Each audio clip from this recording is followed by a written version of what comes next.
Assalamualaikum warahmatullahi wabarakatuh. Alhamdulillahirrabbilalamin. Anak-anak semuanya, hari ini kita bisa bertemu kembali dalam pembelajaran daring, khususnya untuk siswa-siswi kelas prestasi yang mengikuti peminatan bahasa Inggris.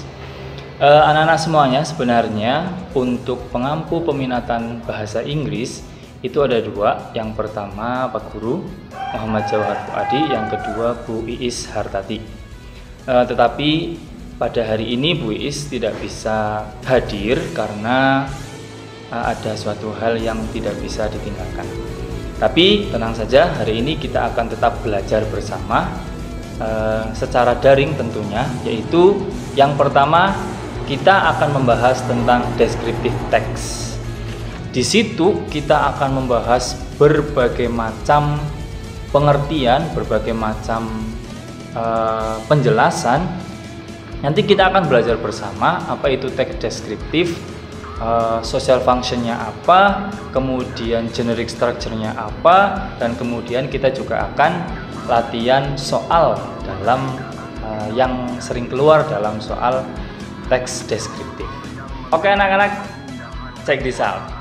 Oke anak-anak semuanya, seperti yang tadi sudah dijelaskan bahwa hari ini di kelas peminatan, khususnya di kelas prestasi kelas 7, 8, dan 9 MTS Negeri 1 Cilacap, hari ini kita akan belajar tentang descriptive text.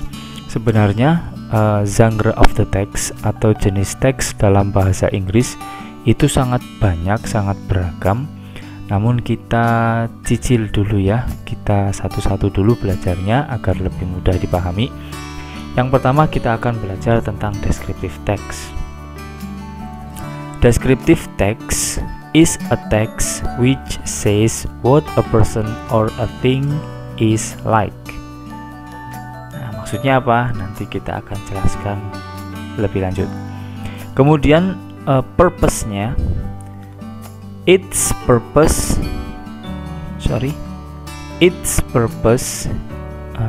maksudnya purpose dari descriptive text ya. Purpose to describe and reveal a particular person, place, or thing. Jadi teks deskriptif yaitu teks yang menjelaskan gambaran seseorang atau benda. Benda di sini bisa berarti benda itu sendiri maupun hewan. Nah, tujuannya atau tujuan dari teks deskriptif adalah untuk menggambarkan atau mengungkapkan orang, maksudnya menggambarkan ya, tempat juga bisa ataupun benda tertentu.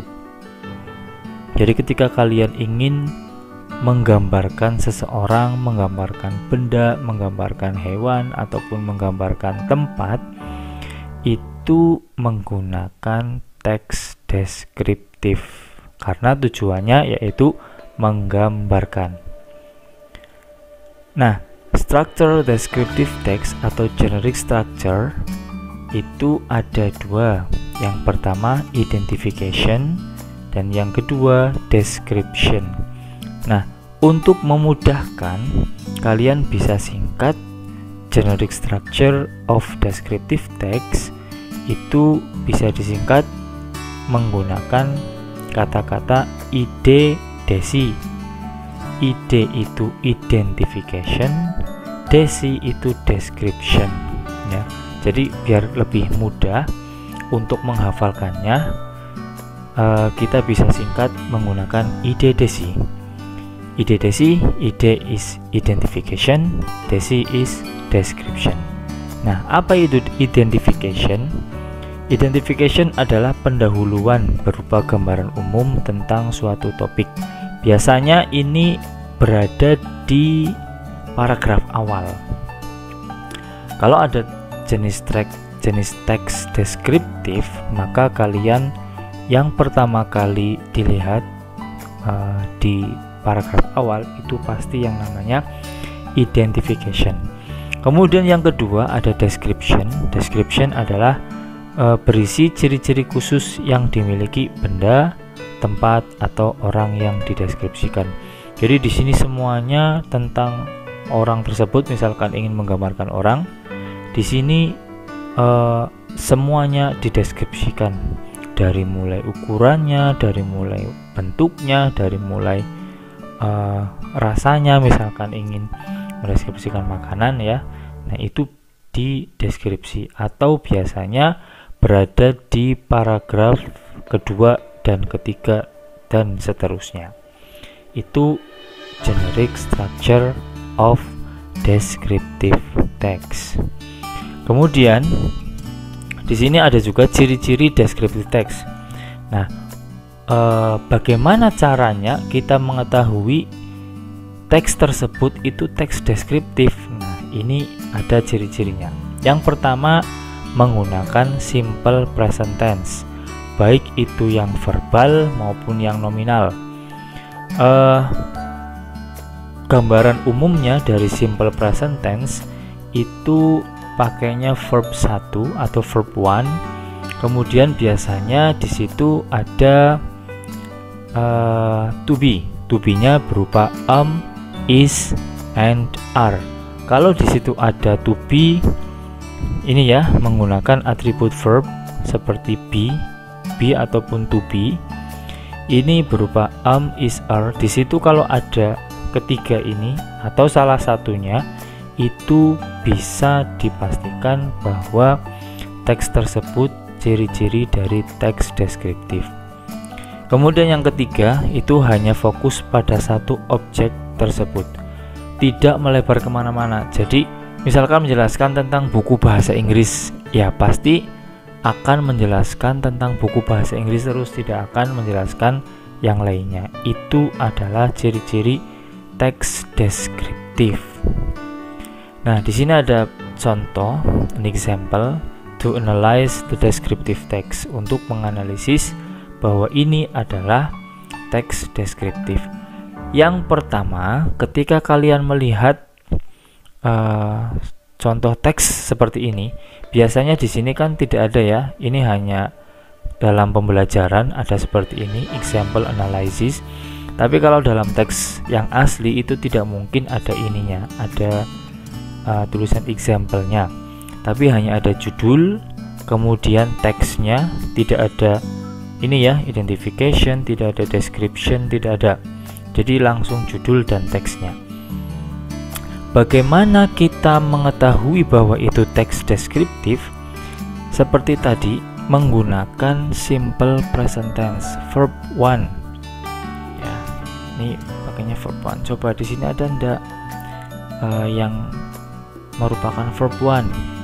The national monument or monument nasional is. Nah, di sini sudah ada is, berarti itu ciri-ciri yang atribut verb atau menggunakan be. Ada is di situ ya. Ini salah satunya dari be atau to be. Sini is a meter tower is 132 meters tower in a center of Merdeka Square, Central Jakarta. It symbolizes. Nah, ini yang dinamakan simple present tense menggunakan verb 1. Berarti ini adalah ciri-ciri dari teks deskriptif. Nah, kalau sudah kita ketahui bahwa teks ini adalah teks deskriptif, kita tinggal menentukan generic structure-nya. Seperti yang tadi sudah dijelaskan bahwa biasanya paragraf 1 itu pasti yang namanya identification atau gambaran umum. Di sini kan sudah digambarkan secara umum.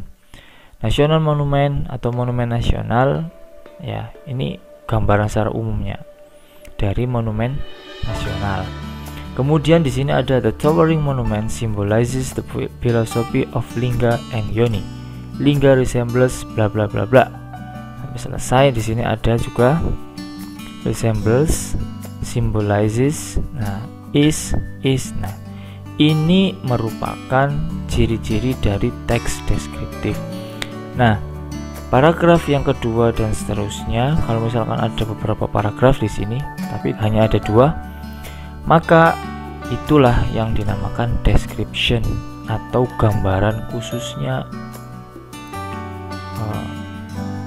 Seperti tadi ya. Nah, ini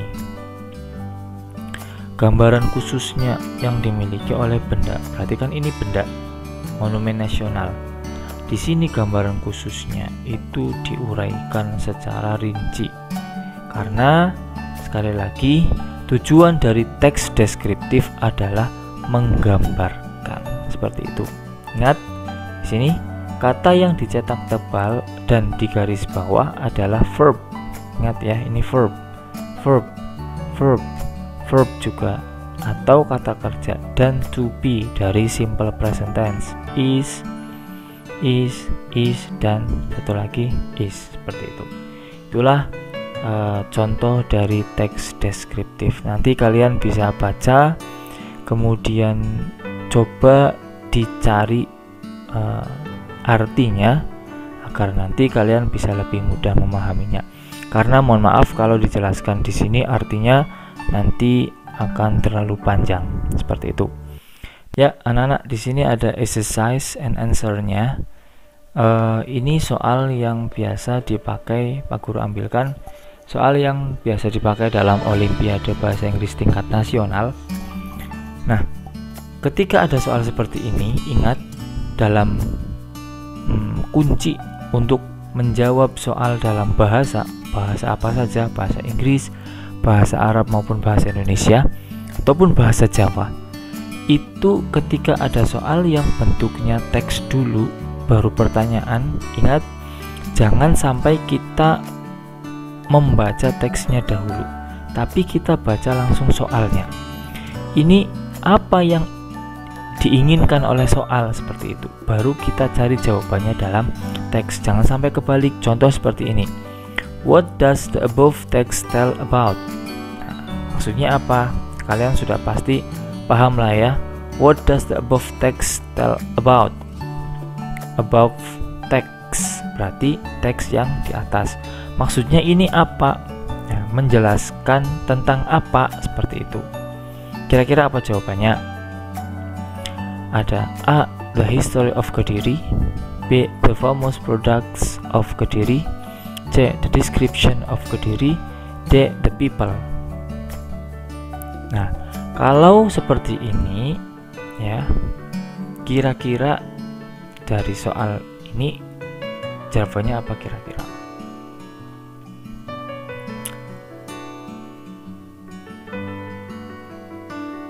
Ya, betul sekali ya. Jadi jawabannya C, tentang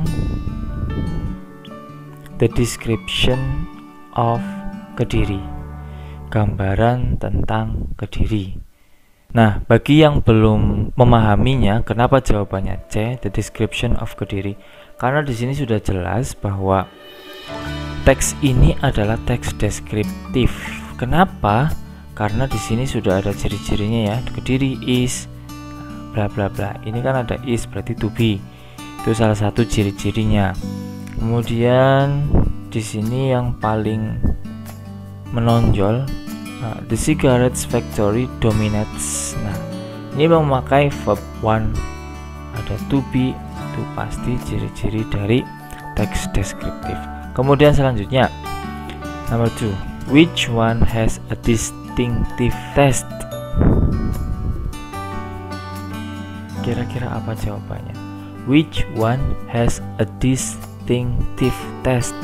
Nah, kalau ada soal yang seperti, kira-kira jawabannya apa? The cigarette, the special food, the bean curd, atau the highly nutritious food. Apa ini kira-kira? Bagus sekali jawabannya. Ya, C ya, tofu or tahu, atau the bean curd. Nah, ini jawabannya C. Misalkan ada pertanyaan, Pak, kok jawabannya C? Kita taunya dari mana? Nah, kita taunya kalau ada soal seperti ini, kita ambil kata kuncinya. Kata kuncinya apa? Biasanya kata kunci itu ada yang atau ada di bagian akhir dari pertanyaan. Jadi di sini distinctive taste. Kita cari kata-kata ini atau yang mirip dengan kata-kata ini dalam teksnya.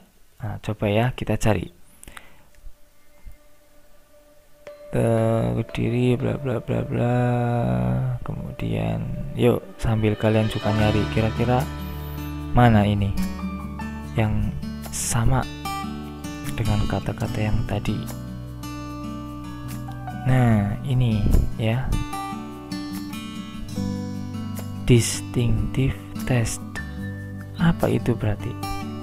The highly nutritious food is delicacy of Kediri and has a distinctive taste. Ketika